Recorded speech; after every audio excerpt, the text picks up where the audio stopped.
Guys, tell me if you like this hairstyle. I don't know how I feel about it. It's kind of cool, but I don't know.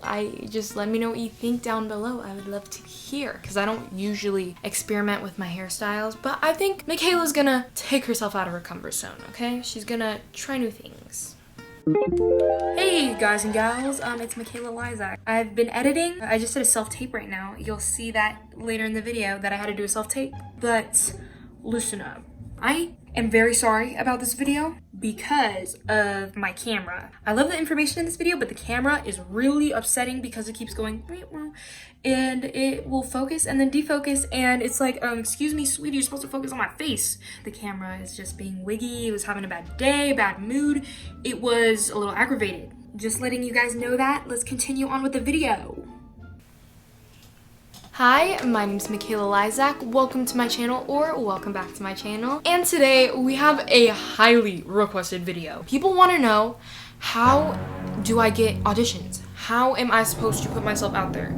Like, I need to audition, girl. Do I need an agent? Like, how am I supposed to get auditions by myself? As you guys know from my how to get an agent video, you basically need an agent in order to go out on auditions, but you can actually do it yourself as well through self-submission sites. What is a self-submission site?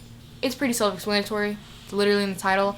Self-submission is just you submitting yourself for a role that's been put out on a casting site. So casting directors will upload their role and all the information, like, hey, I need a girl who is 6'5", blonde hair, really skinny.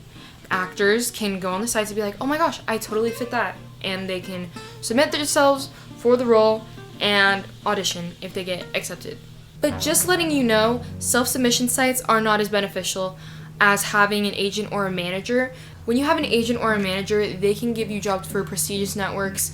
They can give you auditions for like Netflix, Hulu, Disney, Nickelodeon. They have access to those casting calls and breakdowns for those types of roles. Whereas if you're on a self-submission site, the majority of the roles you're going to see that are being offered to you are going to be low budget, non-union, student films, short films, kind of those smaller projects that don't really pay that much. But the roles that you see on TV, like right when you turn on the TV or you turn on Netflix, those types of jobs you get through an agent or a manager. So there is a difference. You can't expect to get those really big exclusive roles if you are using a self-submission site. So if you're more interested in those bigger roles, be sure to check out my video on how to get an agent. Today I'm going to show you guys what casting sites are all about, which ones you should trust, which ones I love to use, and ones that you can literally use anywhere. Let's get straight into the video.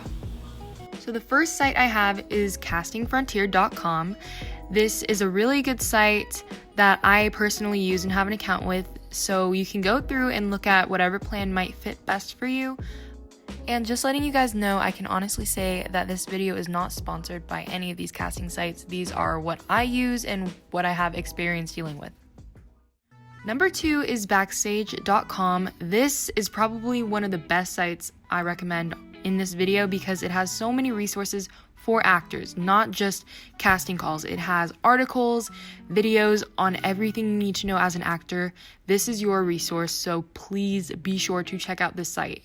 Literally for any type of actor, whether you're theater, film, television, voiceover, it has it all. But as you can see, there's literally some Netflix calls on here. There's some maybe extra work, voiceovers. You can also try and narrow down your search results by choosing different locations, your gender, adjusting your age range, where you are, production type, skills, everything like that. So there's a lot on this site.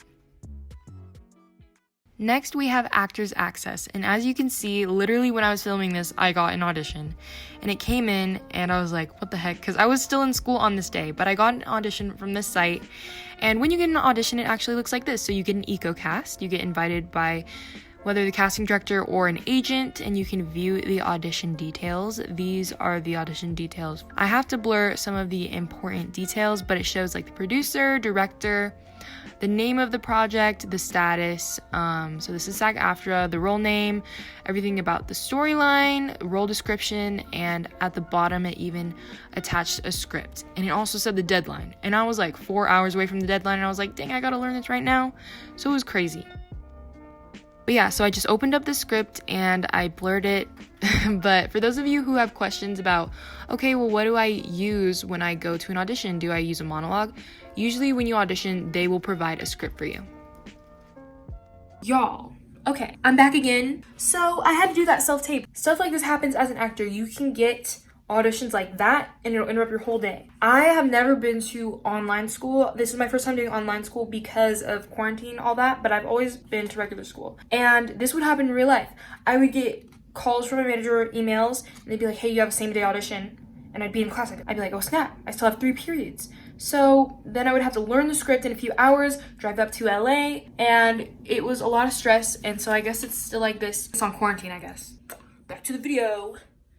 Okay, chill, future Michaela. I just went back to the site to show you how you can narrow down your location so you can choose from either the US or Canada. And there's all these breakdowns, which is really cool. Like, as you can see, there's some Netflix. You can also filter as well. So if you want to see union breakdowns, it'll filter it to that. You can search for a whole bunch of stuff. It's a really great resource. Lastly, we have LA Casting.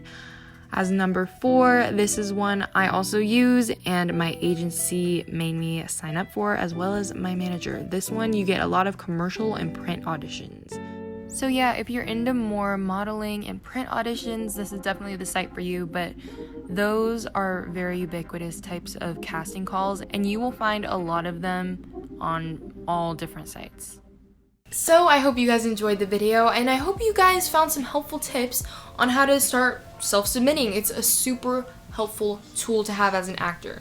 Okay, as you guys know, this is the part of the video where we review monologues. If you are interested in a monologue, girl or boy, head over to my Instagram, okay?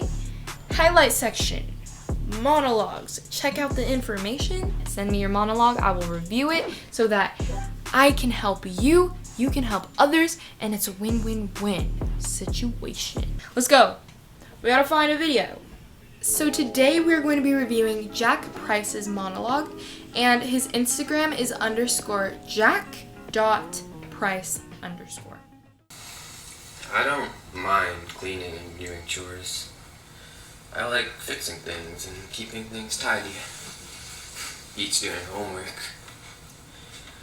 Ever since we moved to this new town, it's been hard jumping into things socially, if you know what I mean.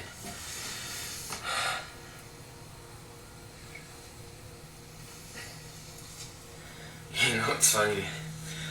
I actually clean more than my mom does.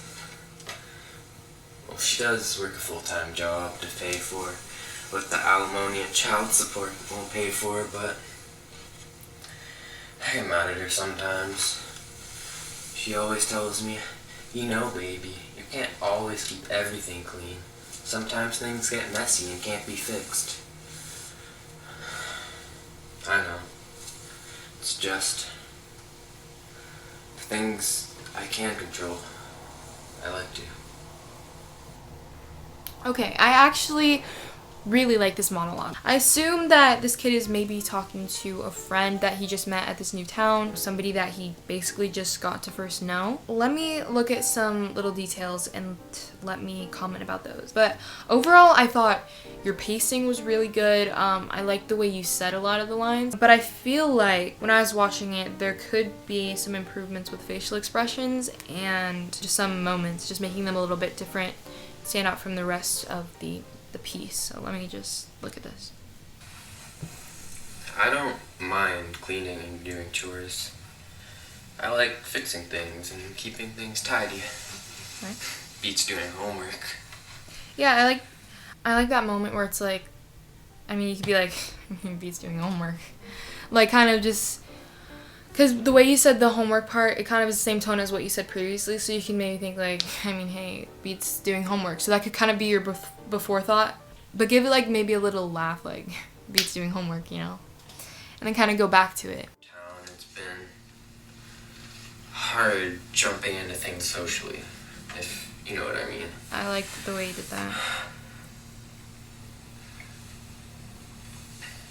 And it's cool because I feel like I can see this kid at school. Like, he seems a little socially awkward. Just the way that you move your face and your body. It's a little stiff. You know, a confident person would just kind of be more relaxed, but it's a little bit stiff, which I kind of like it. It works for the whole socially awkward part.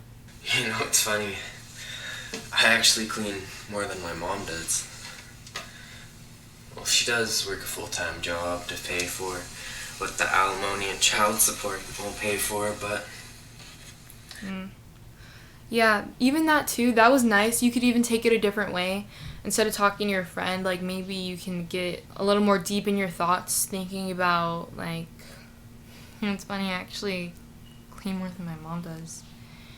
And just kind of forgetting that the other person's there, and really just, like, as you're, like, cleaning, just thinking about it, like, I mean, you know, she works a full-time job, but, like, just really thinking about it. You could take it that way too if you want, and then kind of snapping back, like, oh, there's somebody here. I was just, like, sorry, just getting into my thoughts. I get mad at her sometimes. She always tells me, you know, baby, you can't always keep everything clean. Sometimes things get messy and can't be fixed. I know. It's just the things I can control, I like to. Yeah, overall, it was a very nice monologue. If I'm gonna be honest, was I, like, really wowed with the monologue?